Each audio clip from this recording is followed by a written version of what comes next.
Hello guys, इस video में हम लोग ह्यूमन रिप्रोडक्शन का पार्ट 2 करने वाले हैं। हम लोग देखे थे प्रीवियस वीडियो में कि ह्यूमन रिप्रोडक्शन यानी इंसान में प्रजनन सेक्सुअल रिप्रोडक्शन के माध्यम से होता है और जो सेक्सुअल रिप्रोडक्शन ह्यूमन में होता है उसको 3 फेज में बांटा गया है।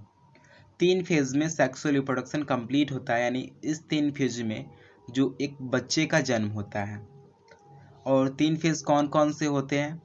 Pre fertilisation events, fertilisation events और पोस्ट फर्टिलाइजेशन इवेंट्स। आइए हम लोग प्री फर्टिलाइजेशन इवेंट्स को देखते हैं।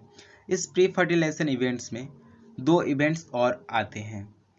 पहला इवेंट्स जो है गैमेटोजेनेसिस, इसमें गैमेट का निर्माण होता है, और दूसरा इवेंट्स है गैमेट ट्रांसफर। आइए हम लोग अब देखते हैं फर्टिलाइजेशन क्या होता है। फर्टिलाइजेशन जब गैमेट बन जाते हैं यानी नर और मादा युग्मक बन जाते हैं तो दोनों का मिलन होता है, यानी दोनों का फ्यूज़न होता है, उसको हम लोग बोलते हैं फर्टिलाइजेशन। उसके बाद फर्टिलाइजेशन के बाद पोस्ट फर्टिलाइजेशन आता है। इसमें गैमेट बन जाने के बाद जाइगोट जो बनने की प्रोसेस होती है और जाइगोट से एम्ब्रियो बनने की जो प्रोसेस होती है उसको हम लोग पोस्ट फर्टिलाइजेशन में इंक्लूड करते हैं। सो हम लोग ये जो है ये बेसिक स्ट्रक्चर है एक सेक्सुअल रिप्रोडक्शन कंप्लीट करने का। इसको हम लोग डिटेल में देखेंगे।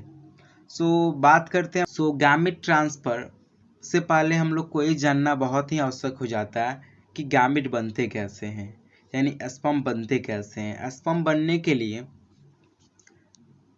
रिप्रोडक्टिव सिस्टम रिस्पॉन्सिबल होता है। अगर मेल में रिप्रोडक्टिव सिस्टम से गैमेट बन रहा है, इसको हम बोलते हैं स्पर्म, यानी मेल में जो रिप्रोडक्टिव सिस्टम है वो गैमेट का निर्माण कर रहा है और उस गैमेट को हम बोलते हैं स्पर्म या मेल गैमेट बोलते हैं। अगर फीमेल में reproductive system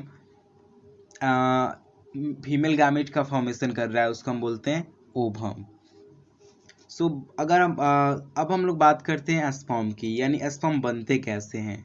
reproductive system 3 phase में बटा हुआ होता है। इन तीनों फेज में ही जो रिप्रोडक्टिव सिस्टम है, स्पर्म बनाने की जो प्रोसेस है वो इन 3 फेज में कंप्लीट होते हैं। और तीनों फेज है क्या? पहला जो फेज है वो है प्राइमरी सेक्सुअल ऑर्गन, इसे हम लोग हिंदी में प्राथमिक लैंगिक अंग कहते हैं। और ये जो प्राथमिक लैंगिक अंग है टेस्टिस है, यानी इसको हम लोग हिंदी में प्रीसन बोलते हैं। उसके बाद एक्सेसरी ग्लैंड आता है जिसे हम लोग हिंदी में सहायक नलिका बोलते हैं। ये जो सहायक नलिका है, स्पर्म बन जाने के बाद इसी सहायक नलिका से स्पर्म निकलेगा। उसके बाद इस सहायक नलिका 4 भाग में बटा हुआ होता है।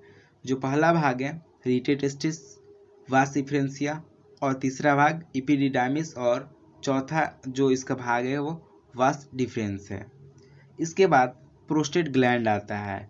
इस प्रोस्टेट ग्लैंड का काम है कि स्पर्म को डेवलपमेंट देना, यानी कुछ स्पर्म रिलीज होने के स्पर्म बन जाने के बाद जो स्पर्म का मैच्योरेशन जो होता है वो नहीं हुआ होता है पूरी तरह से, यानी डेवलपमेंट जो उसका पूरी तरह से नहीं हुआ होता है। उसी को कंप्लीट करने के लिए एक्सेसरी ग्लैंड रिस्पॉन्सिबल होता है। और एक्सेसरी ग्लैंड 3 प्रकार के होते हैं, सेमिनल वेसिकल, प्रोस्टेट ग्लैंड और बल्बो यूरेथ्रल। फाइनली हम लोग प्रीवियस वीडियो का रिकैप कर लिए हैं। अब हम लोग देखते हैं कि आज का टॉपिक। आज का टॉपिक है कि स्पर्म कैसे बनते हैं। पिछले वीडियो में हम लोग टेस्टिस का कंप्लीट फिगर देख चुके हैं।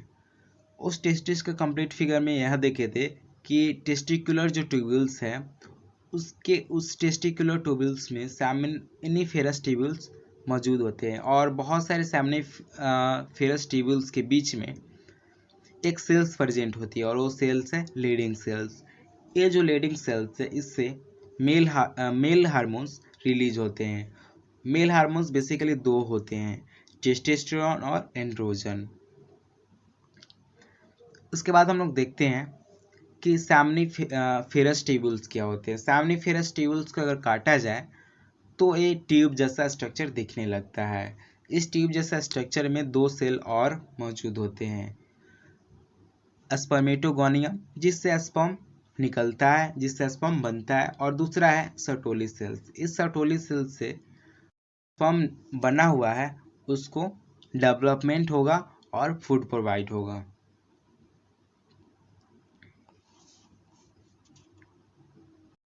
अब हम लोग देखेंगे कि स्पर्म बनता कैसे है। स्पर्म बनने के लिए स्पर्मेटोगोनियम जिम्मेवार है, और इसी स्पर्मेटोगोनियम में सबसे पहले समसूत्री विभाजन होता है। समसूत्री विभाजन मतलब माइटोटिक डिवीजन। माइटोटिक डिवीजन के दौरान ये जो स्पर्मेटोगोनियम सेल्स है ये दो भागों में बढ़ जाते हैं, बट यहाँ पे क्रोमोसोम्स का डिवीजन नहीं होता है।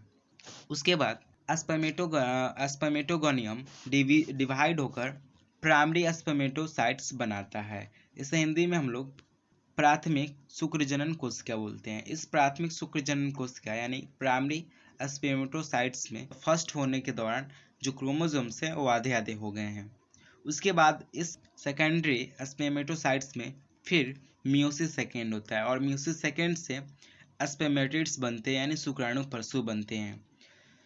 उसके बाद इस शुक्राणु परशु यानी स्पर्मेटिड्स का उसके बाद प्रत्येक स्पर्मेटिड से स्पर्म बन जाते हैं। तो फिर से एक बार देख लेते हैं कि सबसे पहले स्पर्मेटोगोनियम में समसूत्री विभाजन होगा, मियोसिस डिवीजन, माइटोटिक डिवीजन होगा। उस माइटोटिक डिवीजन के दौरान जो सेल बनेंगे उसे हम लोग प्राथमिक शुक्रजनन कोशिका या प्राइमरी स्पर्मेटोसाइट्स बोलेंगे। इस प्राइमरी स्पर्मेटोसाइट्स में एक और डिवीजन होगा जो है अर्धसूत्री फर्स्ट यानी मियोसिस फर्स्ट। मियोसिस फर्स्ट के दौरान फिर द्वितीयक शुक्रजनन कोशिका बनते हैं यानी सेकेंडरी स्पर्मेटोसाइट्स बनते हैं। इस सेकेंडरी स्पर्मेटोसाइट्स में फिर अर्धसूत्री सेकेंड यानी मियोसिस सेकेंड होता है, और मियोसिस सेकेंड के दौरान स्पर्मेटिड्स बन जाते हैं।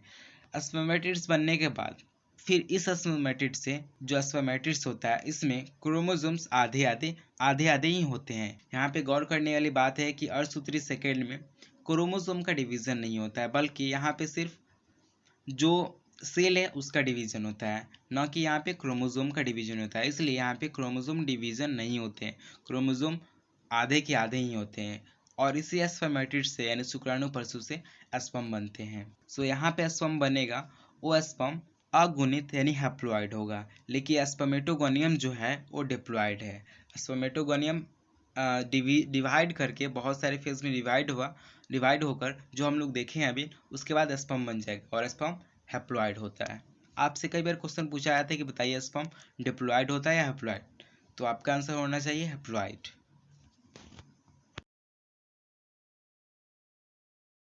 हम लोग देख चुके हैं कि स्पर्म कैसे बनते हैं यानी शुक्राणु कैसे बनते हैं, इसको देख चुके हैं। अब हम लोग स्पर्म का कंप्लीट फिगर देखने वाले हैं। इंसान से स्पर्म करोड़ों की संख्या में निकलते हैं। आप लोग को जो स्क्रीन पर दिख रहा है वो एक स्पर्म की फिगर है। करोड़ों अरबों की संख्या में स्पर्म इंसान से बाहर आते हैं। अगर उस स्पर्म को अगर माइक्रोस्कोप से देखा जाए तो उसमें ऐसे बहुत सारे स्पर्म नज़र आएंगे। हम लोग स्पर्म को 3 पार्ट में पढ़ते हैं। फर्स्ट पार्ट ऊपर वाला पार्ट होता है हेड, जिसे हिंदी में शीर्ष बोलते हैं। बीच वाला पार्ट होता है मिडिल पीस, और इसे हम हिंदी में मध्य भाग बोलते हैं। और नीचे वाला पार्ट होता है तेल, जिसे हम लोग हिंदी में पूंछ बोलते हैं। हेड में शीर्ष में एक्रोसोम और बीच में न्यूक्लियस होता है। एक्रोसोम का काम है जब यह स्पर्म ओवम से मिलेगा तो उस ओवम के चारों तरफ एक लेयर होता है जिसे हम जोना पैलुसिडा बोलते हैं। उसी जोना पैलुसिडा को क्रॉस करने में ये जो एक्रोसोम है हेल्प करेगा। उसके बाद बीच में होता है न्यूक्लियस, और मिडिल पीस में होता है माइटोकॉन्ड्रिया। ये माइटोकॉन्ड्रिया स्पर्म जब तैरता है तो उसको एनर्जी प्रोवाइड करता है।